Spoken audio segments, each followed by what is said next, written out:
제가 작년에 읽었던 책 중에 가장 인상 깊은 책이 하나 있습니다. 앤디 위어라고 하는 SF 소설가가 쓴 프로젝트 헤일 메리라는 책입니다. 지금 가장 뜨거운 SF 소설 작가 중에 한 명인 이 앤디 위어가 쓴 책이고, 이 책도 우주에 관련된 책입니다. 어떠한 이유로 지구와 온 인류가 멸망할 위기에 처하게 됩니다.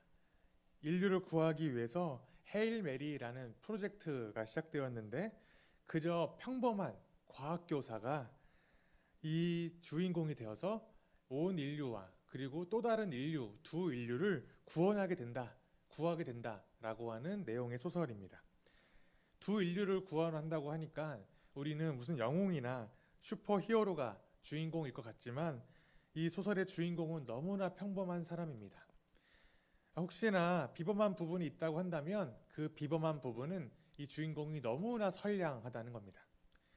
작년 말 겨울에 이 소설을 읽게 되어서 가슴이 너무 따뜻해졌던 경험이 있기에 최근에 다시금 이 책을 꺼내서 이 책을 읽기 시작했던 것만큼 꼭 추천해 드리는 책입니다. 우리는 지금까지 사사기 말씀을 함께 나누었습니다. 이스라엘의 비참한 죄악과 이 어두운 역사를 계속 듣다 보니까 성도님들의 마음에 참 무거웠고 가슴이 아프셨을 거라 생각을 합니다. 이러한 말씀을 계속해서 전해야 됐던 이 설교자의 마음도 너무나 무거웠고 너무나 쉽지 않은 시간이었습니다. 이렇게 어두운 동굴과 같은 사사시대는 마지막 사사인 사무엘로 그 사사시대의 끝을 우리가 보게 됩니다. 한 줄기 빛이 그 시대에 비추게 되고, 이 사무엘 시대를 통하여서 비로소 여호와 하나님을 향한 신앙이 조금씩 회복하게 됩니다. 또한 사무엘 시대 이후가 되었을 때에 하나님 마음에 합한 자였던 다윗 왕이 등장하면서 드디어 하나님께서 약속하신 모든 땅을 다 점령하게 되는, 신앙도 회복하고 하나님의 약속의 땅도 점령하게 되는 그런 완성의 시대가 그 사사시대 이후에 사무엘과 다윗을 통하여서 우리에게 다가오게 될 것이라는 거죠. 이렇게 사사시대와 사무엘 시대 사이에 뜬금없이 룻기라고 하는 성경이 끼어 있습니다. 그리고 이 룻기는 사사기와 사무엘 상하의 말씀과는 다르게 위대한 영웅이 등장하지도 않습니다. 사무엘이나 다윗 같은 영웅이 말씀에 등장하지도 않고, 또는 사사기처럼 하나님께서 역사의 전면에 드러나셔서 말씀하시고 기적을 보여주시지도 않습니다. 그저 너무나 평범한 인물이 등장하는 이 룻기 말씀에서 우리는 이 평범한 사람들을 통하여 그 배후에서 일하시는 하나님의 구원 역사를 발견하게 될 것입니다. 네덜란드 한 신학자는 룻기 말씀을 바라보며 이렇게 이야기했습니다. 사사기와 사무엘 상하라고 하는 딱딱한 조개 껍질 사이에 끼어 있는 진주가 룻기이다. 오늘과 다음 주에 거쳐서 룻기 말씀을 살펴보려고 하는데, 특별히 룻기에서 찾을 수 있는 커다란 두 가지 주제를 중심으로 함께 살펴보려고 합니다. 오늘은 인애, 은혜, 사랑, 자비, 충성 등등으로 번역되는 헤세드라고 하는 하나의 이야기와, 다음 주는 기업 물을 자라고 하는 이야기, 이 두 가지 중심 주제로 함께 룻기를 살펴보도록 하겠습니다. 룻기 말씀은 이렇게 시작하죠. 1장 1절 말씀을 보니까 사사시대에 그 땅에 기근이 든 일이 있었다. 그때 유다 베들레헴 태생의 한 남자가 모압 지방으로 가서 임시로 살려고 아내와 두 아들을 데리고 길을 떠났다라고 룻기 말씀이 시작됩니다. 사사시대 중에 어느 날 이스라엘에 기근이 들었다는 겁니다. 안 그래도 어두운 사사시대인데 기근까지 들었으니 얼마나 어둡고 얼마나 고통스럽겠습니까? 그리고 베들레헴 출신인 한 남자가 등장하는데, 그 남자와 그 아내와 두 명의 아들이 기근을 피해서 모압 땅으로 이주하게 됩니다. 이 모압 땅은 과거 아브라함의 조카인 롯이 자신의 딸과 근친상간으로 낳은 아들이 만든 민족이 모압 땅입니다. 또한 출애굽 때에는 의도적으로 이스라엘이 그 땅을 지나가는 것을 의도적으로 막아서 하나님께 저주를 받았던 땅이기도 합니다. 하나님께로부터 영원히 여호와의 총회의 회원으로 들지 못할 것이다라고 저주를 받은 땅이 모압 땅이죠. 그리고 룻기의 시대인 이 사사기 때에 모압 왕 에글론이 이스라엘을 점령하여 지배했던 적이 있을 정도로 이 모압과 이스라엘은 아주 철천지 원수와 다를 것 없는 민족이었습니다. 그런데 바로 그곳으로 이스라엘 출신인 한 가정이 이주를 해야 되는 상황이니 얼마나 수치스럽고 얼마나 위험한 상황이겠습니까? 바로 이러한 배경으로 이 룻기 1장 1절이 시작하는 거죠. 이러한 상황 속에서 이 나오미라고 하는 한 여인이 등장합니다. 이 나오미라고 하는 인물의 인생은 더더욱 더 최악으로 달려가기 시작합니다. 이 기근을 피해서 모압 땅으로 간 상황에서 이 나오미는 남편을 잃어 과부가 됩니다. 그리고 2명의 아들까지 죽습니다. 하나님의 명령을 어기고 이방 여인인 모압 여인을 아내로 맞이한 이 2 아들은 그 모압 땅에서 다 죽게 됩니다. 지금 나오미는 어떻습니까? 나오미 혼자 남게 되었고, 그리고 모압 사람인 이방 여인인 2명의 며느리만 나오미와 함께 살게 될 수밖에 없는 상황이라는 거죠.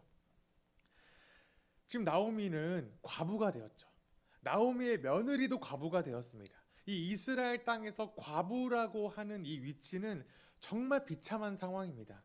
가장 최하층을 객과 고아와 과부라고 성경에서는 끊임없이 표현할 정도로 정말 낮은 위치였고, 게다가 남은 가족이, 유일한 가족이 이방 여인 모압 여인이라니 얼마나 그 고통이 크겠습니까? 그러던 어느 날 이 비참한 인생을 살고 있던 나오미에게 한 가지 소식이 들려오는데, 바로 하나님께서 고향 베들레헴에 풍년이 들게 하셔서 그곳 가운데 축복하셨다는 소식을 듣게 됩니다. 그러나 이 소식을 듣고 이 고향 베들레헴으로 돌아가려는 나오미의 상황은 전혀 나아진 것은 없죠. 여전히 남편도 없고 여전히 아들도 없습니다. 아무런 소망도 없습니다. 이런 절망적인 상황에서 나오미는 며느리들에게 이렇게 이야기를 합니다. 성경 8절, 1장 8절 말씀을 함께 읽도록 하겠습니다. 8절입니다. 시작. 길을 가다가 나오미가 2 며느리에게 말하였다. 너희는 제각기 친정으로 돌아가거라. 너희가 죽은 너희의 남편들과 나를 한결같이 사랑하여 주었으니 주님께서도 너희에게 그렇게 해주시기를 빈다. 아멘. 제가 9절 상반절까지 또 읽겠습니다. 너희가 각각 새 남편을 만나 행복한 가정을 이루도록 주님께서 돌보아 주시기를 바란다. 이 며느리들의 모압 사람이죠. 그들을 데리고 베들레헴으로 가면 그들의 인생에게도 새로운 고통을 안겨주게 될 것입니다. 이 대한민국 땅에서도 이방 사람, 이방인들의 삶이 얼마나 고통스럽고 괴로운지 잘 아실 겁니다.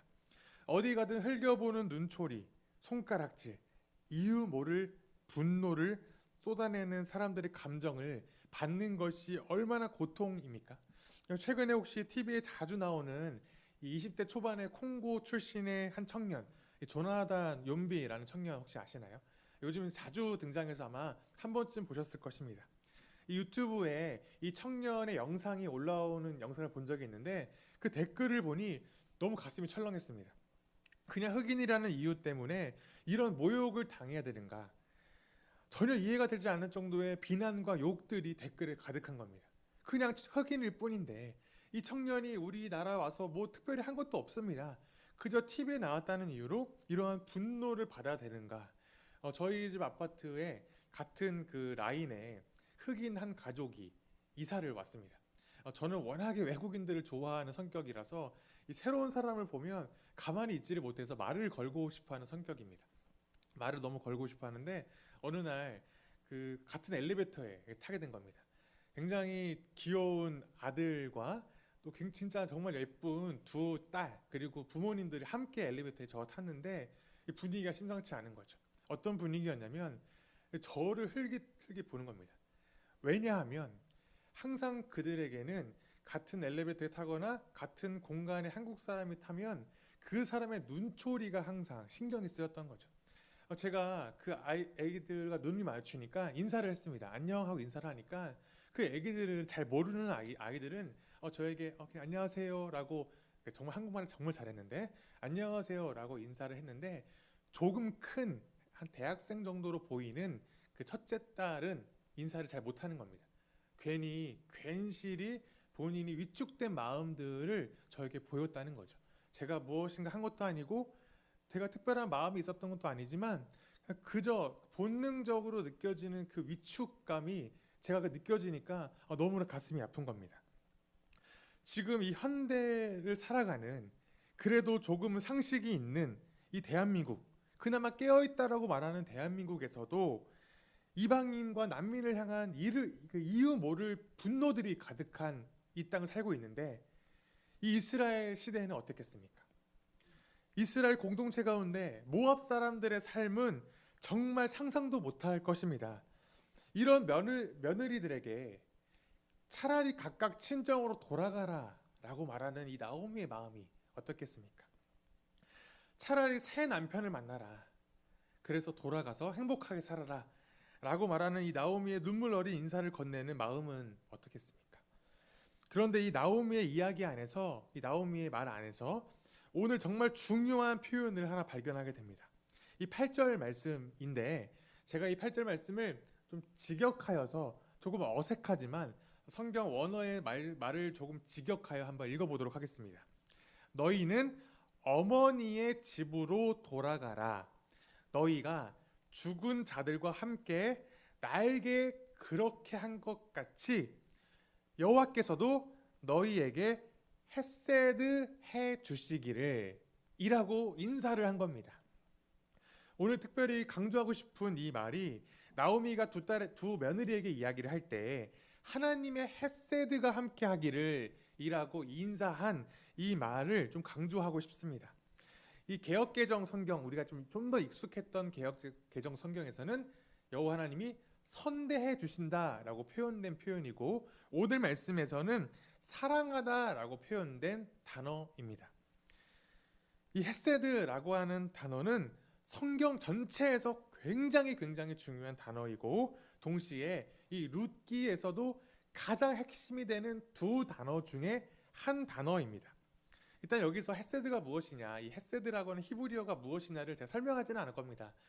학술적으로 다가갈 것이 아니라 헤세드라고 하는 이 단어가 오늘 8절에서 어떤 식으로 표현되는지만 느낌만 받으시면 됩니다.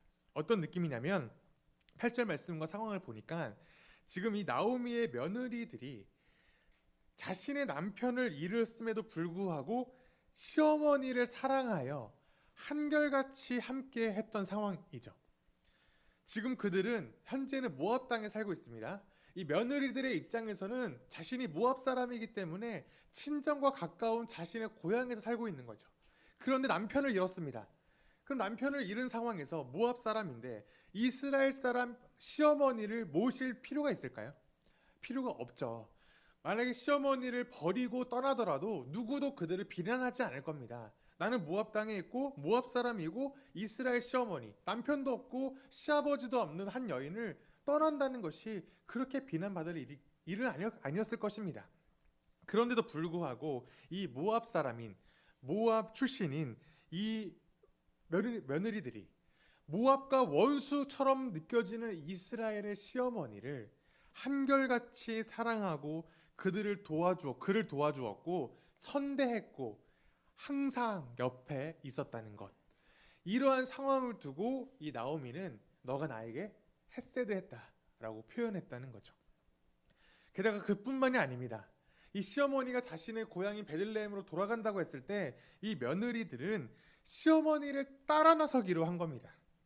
이제는 상황이 바뀔 것입니다. 지금까지는 모압 땅에 있었기 때문에 모압 여자 입장에서는 괜찮았지만 이제 시어머니를 따라가면 어떤 일이 벌어집니까? 이스라엘로 가야 됩니다. 자신의 원수의 땅으로 시어머니를 따라가야 되는 상황이라는 거죠. 이스라엘 사람들에게 얼마나 비난과 모욕을 당하겠습니까? 원수인 모압 여자가 이스라엘로 왔으니 그들의 삶은 결코 쉽지 않을 겁니다.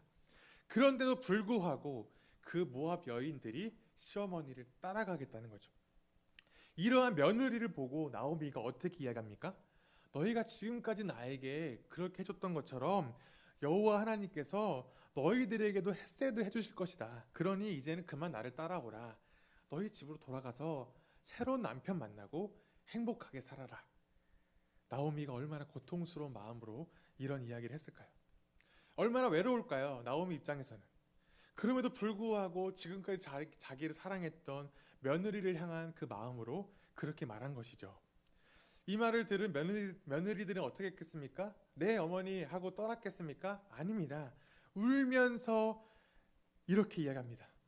내가 어머니를 따라가겠습니다. 소리 높여 울며 10절 말씀에서 이렇게 이야기합니다. 하반절입니다. 아닙니다. 우리도 어머님과 함께 어머니의 결례에게로 돌아가겠습니다. 나오미는 다시 한번 말합니다. 지금 내가 너에게 해줄 것이 아무것도 없다. 나를 따라오지 마라. 내가 너희를 도와줄 수도 없고 앞으로 너희에게 무언가 해줄 수도 있는 것도 아무것도 없다. 돌아가라.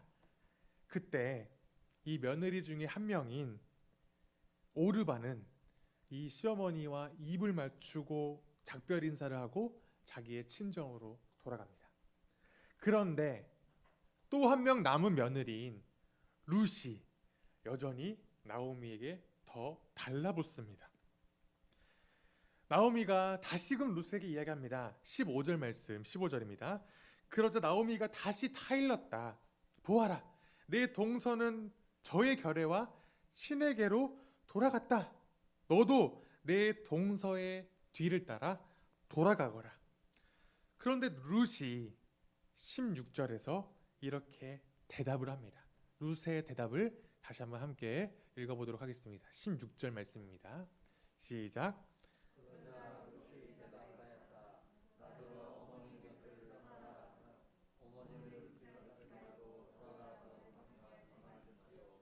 어머님이 가시는 곳에 나도 가고 어머님이 머무시는 곳에 나도 머무르겠습니다. 어머님의 결례가 내 결례이고 어머님의 하나님이 내 하나님입니다. 아멘. 룻의 이 대답 속에 엄청난 신앙 고백이 들어있습니다. 나오미가 룻에게 한 말이 무엇입니까? 너의 결례로 돌아가라. 너의 신에게로 돌아가라 라고 했는데 룻은 어머니의 결례가 내 결례이고 어머님의 하나님이 내 하나님입니다 라고 대답한 것입니다. 룻은 그저 지금까지 시어머니 나오미를 그저 감정적으로 사랑하거나 연민으로 사랑한 것이 아닙니다. 룻의 이 말 속에는 목숨을 내놓은 결단이 들어있는 것이고 하나님을 향한 믿음의 결단이 함께 들어있는 것이 바로 이 대답이었습니다. 그저 감정적으로 사랑하거나 그저 감정적으로 연민을 느낀 것이 아니라 믿음의 결단, 목숨을 건 결단의 고백이 바로 룻의 고백이었고 룻의 사랑이었고 룻의 헤세드였다는 거죠. 사랑하는 성도 여러분은 어떤 마음으로 신앙생활을 하고 계십니까? 그저 감정적인 신앙생활일 수도 있습니다. 하나님을 생각하면 예수님 생각하면 너무 사랑의 마음이 감정이 올라올 수도 있습니다. 교회 다니고 이 기독교라고 하는 종교를 믿을 때 힘들면 위로받고 외로울 때 힘을 얻는 정도의 감정적인 신앙일 수도 있습니다. 제가 한때 김연아 선수를 좋아했습니다. 제가 사랑한 건 아니고 여성으로서 좋아하는 건 아니지만 누구든 다 좋아하시지 않았습니까? 김연아를 바라볼 때 그 마음, 그 무언가 모를 벅차오름과 그 무언가 모를 그 애정의 마음들이 생기지 않습니까? 우리는 이 종교, 이 기독교 예수님을 믿을 때 그 정도로 사랑하는 경우가 있습니다. 감정적으로 끌어올릴 수 있습니다. 무언가 모를 애정과 무언가 모를 그 애틋한 마음들. 왠지 나와 모르는 사람인데 TV에 나올 때마다 볼 때마다 괜히 모를 내 마음속에 그 끌어오르는 무언가. 이것처럼 예수님을 그저 김연아처럼 좋아하고 사랑하는 정도로 믿을 수 있다는 거죠. 아니면 우리 가운데 목숨을 걸고 내 모든 인생을 걸 만한 믿음이 있을 수도 있습니다. 과연 우리의 신앙생활은 어디에 있습니까? 룻처럼 목숨을 건 결단과 그 사랑이 우리 가운데 있습니까? 결국 이 나오미는 룻 며느리를 데리고 자신의 고향 베들레헴으로 돌아갑니다. 베들레헴에 다다르자 많은 사람들이 나오미가 왔다는 소식을 듣고 몰려옵니다. 그런데 너무나 놀래서 떠들썩해지기 시작합니다. 19절 하반절 말씀을 보면 이게 정말 나오미인가? 라고 과거에 아름답고 생기 넘쳤던 그 여인 나오미를 바라보며 놀래고 있는 겁니다. 왜요? 그 인생의 고통과 그 세월의 그 고통 속에 완전히 변해버린 나오미의 모습을 보자 누구도 알아보지 못하고 깜짝 놀랬던 겁니다. 그때 나오미가 이야기합니다. 더 이상 나를 나오미라 부르지 말고 마라라고 부르라. 왜냐하면 이 나오미라고 하는 이름의 뜻은 환희, 사랑스러움이라는 이름의 뜻인데 마라, 나를 쓴맛, 쓰다라고 불러라. 얼마나 나오미의 심정이 무너졌고 고통스럽기에 그렇게 이야기했겠습니까? 또한 나오미가 21절에서 이렇게 얘기합니다. 나는 가득 찬 채로 이곳에서 떠났습니다. 그러나 주님께서는 나를 텅 비어서 돌아오게 하셨습니다. 주님께서 나를 치시고 전능하신 분께서 나를 불행하게 하셨는데 이제 나를 나오미라고 부를 까닭이 어디에 있습니까? 가득 찬 채로 떠났던 나오미가 이제는 빈털터리가 되었다는 거죠. 재산도 빈털터리겠지만 감정과 영혼까지도 다 텅 빈 상태로 되어버린 이 상황. 마치 이 룻기의 배경인 사사시대의 이스라엘의 상황과 나오미의 개인의 상황이 너무나 닮아 있습니다. 그런데 성도 여러분, 너무 절망적이진 않습니다. 왜냐하면 한 줄기 빛이 비추기 시작하기 때문이죠. 22절. 이렇게 하여 나오미는 모압 여인이 며느리 룻과 함께 모압 지방에서 돌아왔다. 그들이 베들레헴에 이르렀을 때는 보리를 거두기 시작할 무렵이었다. 비록 나오미는 이스라엘에서 가장 멸시의 대상인 모압 여인인 모압 며느리 룻과 함께 돌아왔지만 보리를 거두기 시작할 무렵에 돌아왔다라고 말씀하시면서 어떠한 희망이 한 줄기 빛이 보이는 것처럼 말씀을 증거하고 있죠. 자, 그래서 룻기 2장으로 가면 갑자기 한 명의 인물이 딱 등장합니다. 이름은 보아스라고 하는 남자입니다. 이 사람은 나오미의 남편의 친척 중에 한 명이며 재력이 있는 사람이다 라고 소개합니다. 여기에서 재력이 있는 사람이다 라고 소개를 하는데 이 표현은 실제로 부자이기도 하고 또 남성에게는 용맹하다라고 표현되는 단어이기도 하고 여성에게는 현숙하다라고 표현되는 단어이기도 합니다. 잠언 31장에서 현숙한 여인이 등장하는 거 아시죠? 바로 그 현숙한 이 보아스를 의미하는 이 용맹한 또는 현숙한 재력이 있는 이런 표현의 묘사를 이 보아스에게 한 거죠. 다시 말씀은 1절에서 보아스를 소개하시더니 2절에서는 다시금 나오미와 룻의 이야기로 돌아옵니다. 2절에 보니까 룻이 시어머니에게 말합니다. 밭에 나가볼까 합니다. 혹시 나에게 잘 대하여 주는 사람을 만나면 그를 따라다니면서 떨어진 이삭을 주울까 합니다. 라고 시어머니에게 이야기합니다. 이 나오미와 룻이 생계를 유지하기 위해서 이 밭을 다니다가 떨어진 이삭이 있으면 그것을 주어서 우리가 생계를 유지하겠다라고 룻이 말하는 거죠. 이 하나님의 율법을 보면 이스라엘 안에 이방인인 객이나 과부나 또는 고아를 보호하기 위해서 한 가지 법이 있습니다. 그 법은 무엇이냐면 밭에서 추수를 할 때 하다 보면 이삭들이 떨어지지 않겠습니까? 땅에. 그 이삭들을 줍지 말라는 법입니다. 왜냐하면 객과 고아와 과부들이 그 떨어진 이삭을 주어서 생계를 유지할 수 있도록 그 줍지 말라라고 하는 하나님의 사랑의 법입니다. 가장 취약계층인 그들을 보호하고 그들의 삶을 유지하기 위해서 하나님이 그들에게 사랑의 법으로 남겨주신 거죠. 그러니까 룻은 지금 그 이삭을 죽겠다는 겁니다.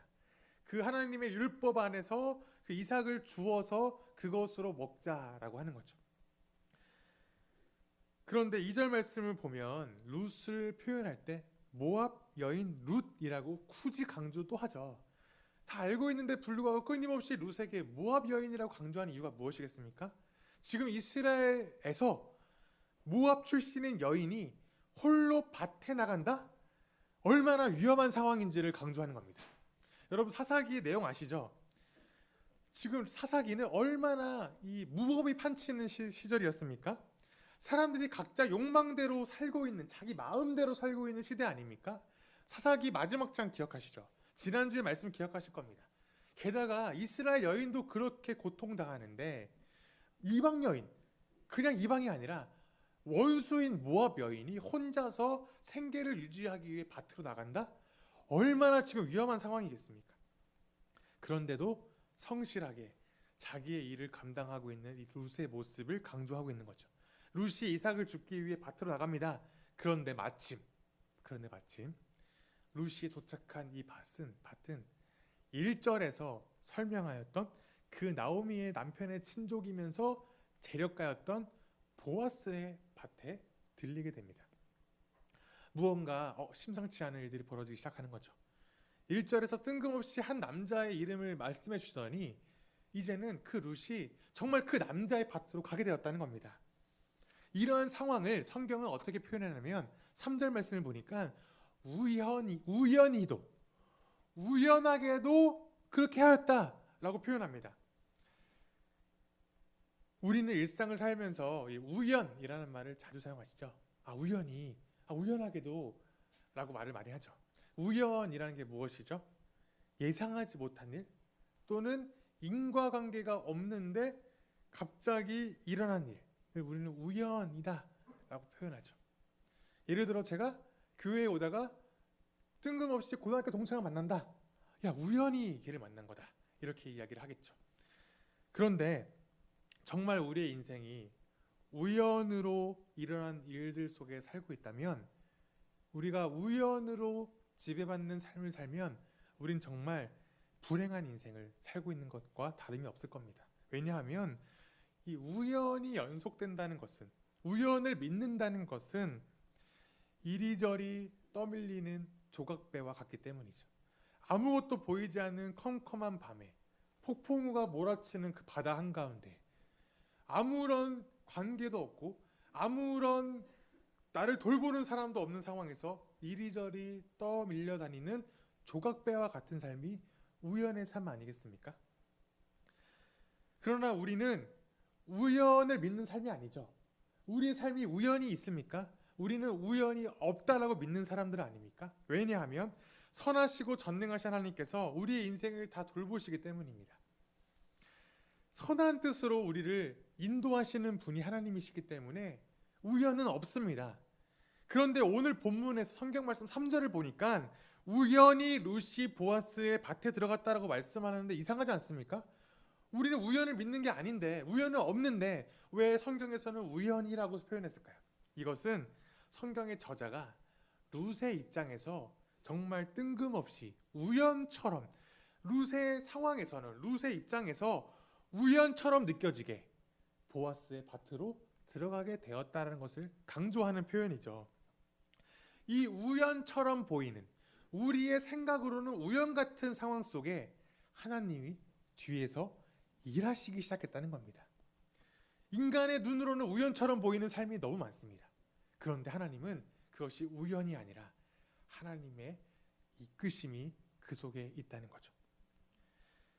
하나님은 룻기에서 한 번도 전면에 등장하시지 않습니다.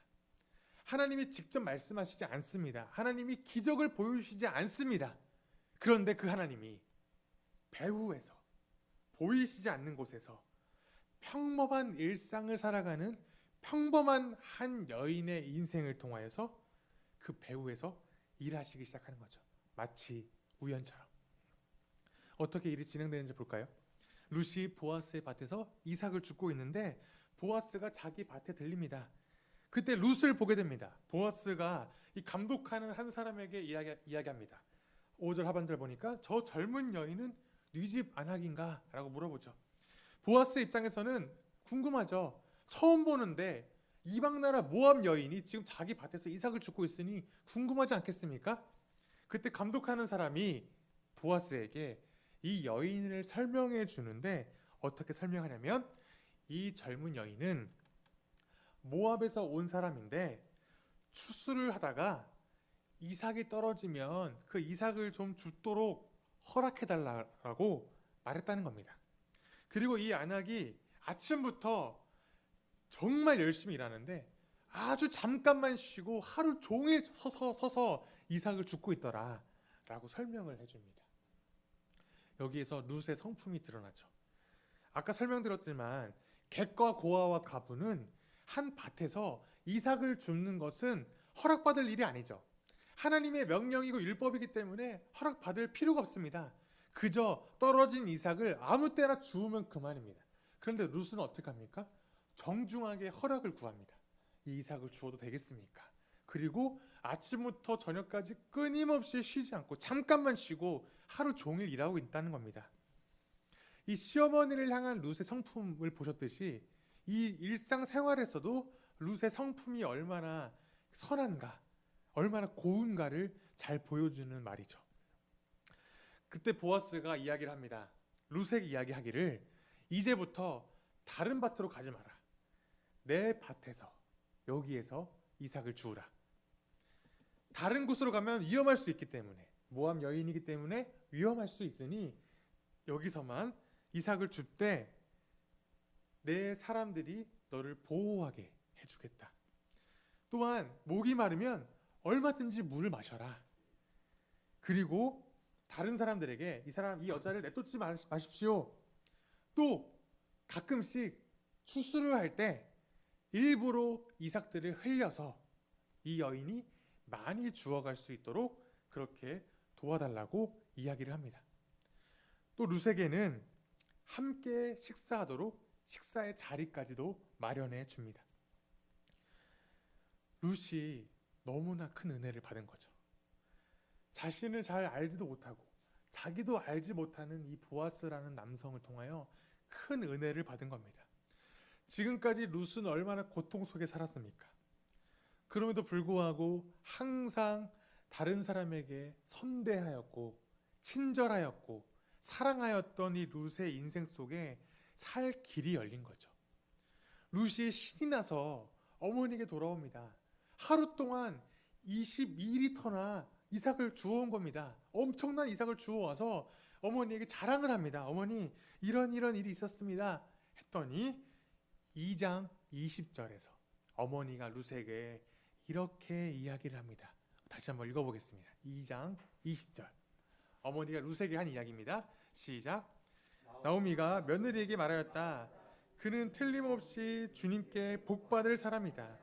그 사람은 먼저 세상을 뜬 우리 식구들에게도 자비를 베풀더니 살아있는 우리에게도 한결같이 자비를 베푸는구나. 나오미가 그에게 말을 계속하였다. 그 사람은 우리와 가까운 사이다. 그는 지방간으로서 우리를 맡아야 할 사람이다. 아멘. 여기서 바로 헤세드가 또 등장합니다. 한결같이 자비를 베풀었다 라고 하는 이 말이 한결같이 헤세드를 베풀었다 라고 하는 말입니다. 지금까지 룻은 시어머니 나오미에게 헤세드를 베풀었었죠. 그런데 이번에는 보아스가 룻에게 헤세드를 베풀었구나 라고 이야기를 했다는 겁니다. 룻의 헤세드가 하나님께서는 보아스의 헤세드로 그에게 갚아주셨다는 거죠. 앞으로 룻기의 이야기가 엄청나게 변하게 될 것입니다. 누구도 상상하지 못한 방법으로 앞으로 나오미와 룻의 인생에 하나님이 들어오시기 시작하실 거라는 거죠. 오늘 말씀을 정리하겠습니다. 성경은 가장 어둡고 절망스러운 이 시대에 갑자기 룻이라는 평범한 여성을 등장시켜서 우리에게 무엇을 말씀하고 싶으셨던 것일까요? 너무나 평범한 이 여인의 인생이 과연 하나님의 구원 역사를 기록한 이 위대한 성경에 기록될 만한 그런 가치가 있어 보이십니까? 그저 평범한 한 여인이지 않습니까? 그러나 하나님은 이 여인의 인생을 통하여 하나님의 큰 일을 행하시기 시작했습니다. 그리고 마지막으로 룻기 4장 17절 말씀을 한번 뒤로 가서 다음 주에 살펴보게 될 마지막 말씀을 한번 살펴보겠습니다. 4장 17절 말씀 눈으로 보시고 제가 읽겠습니다. 이웃 여인들이 그 아기에게 이름을 지어주면서 나오미가 아들을 보았다라고 환호하였다. 그들은 그 아기의 이름을 오벳이라고 하였다. 그가 바로 이새의 아버지요 다윗의 할아버지다. 이 말씀은 나중에 룻과 보아스가 결혼을 하여 아이를 낳게 되었는데 이 아이가 누구인지를 설명하는 겁니다. 근데 이 아이가 누구입니까? 바로 다윗의 할아버지가 될 사람이라는 거죠. 이 이야기의 끝은 결국 룻을 통하여 룻과 보아스를 통하여서 하나님이 어떻게 이스라엘의 역사를 이끌어 가실지를 보여주게 된다는 겁니다.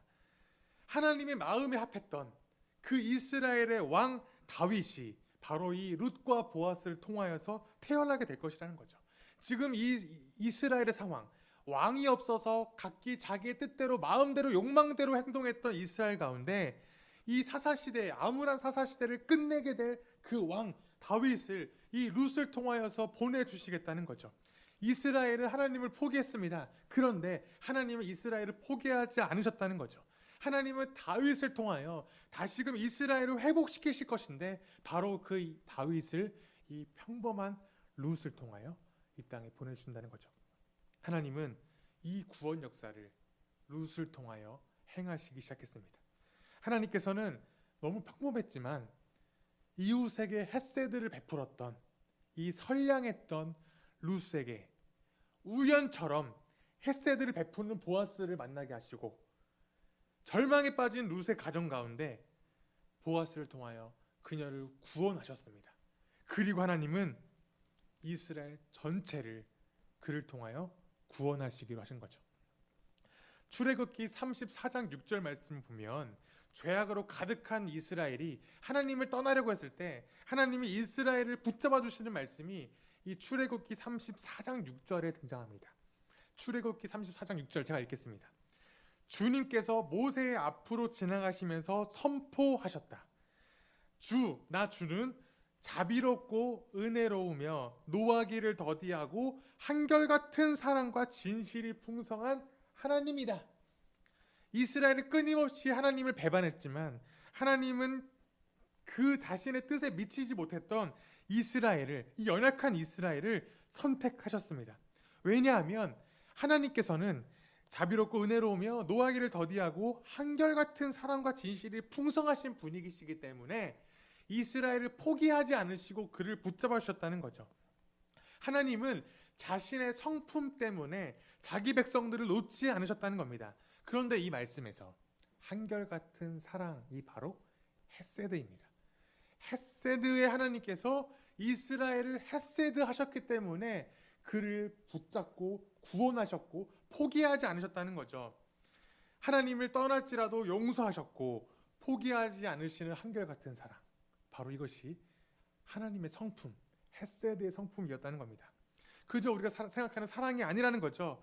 이 세상을 창조하시고 피조물을 움직이시고 보호하시고 우주의 별들도 부딪히지 않도록 끊임없이 보호하시는 그 창조주 하나님이 이 벌레 같은 자신의 백성들을 사랑하시는 그 사랑이 바로 헤세드라는 겁니다. 태초부터 계획하시고 약속하시고 약속을 지키시는 그 사랑, 바로 하나님이 헤세드의 하나님이고 그 헤세드의 하나님이 바로 여러분을 구원하신 그분이시라는 거죠. 사랑하는 성도 여러분, 우리 공동체 안에서 룻과 보아스처럼 하나님의 헤세드를 실천하는 성도가 되시기를 소망합니다. 평범하지만 하나님의 성품을 닮았던 이 작은 자를 들어서 사용하시는 하나님의 역사를 경험하시는 여러분이 되시길 소망합니다. 지금도 하나님께서 우리 공동체와 이 땅 가운데 살아가는 모든 인생 속에 역사하고 계십니다. 사사시대와 같은 이 어두운 시대 속에서도 하나님은 우리 공동체를 사용하실 것입니다. 우리 공동체에도 하나님의 성품을 닮아 이 교회 공동체를 통하여 하나님의 헤세드를 보여주는 우리의 인생이 있을 때 하나님은 바로 우리 공동체를 사용하실 것입니다. 정말 우리도 하나님 헤세드를 닮아 이웃을 사랑하고 예수 그리스도의 사랑을 실천하는 우리가 되겠다고 하는 그 생명의 결단이 우리 가운데 있을 때, 다시 말해서 하나님의 그 생명을 바칠 만한 하나님의 그 뜨거운 사랑이 우리 가운데 결단으로 남아있을 때 하나님은 우리 공동체를 들어서 구원 역사를 이어가실 것입니다.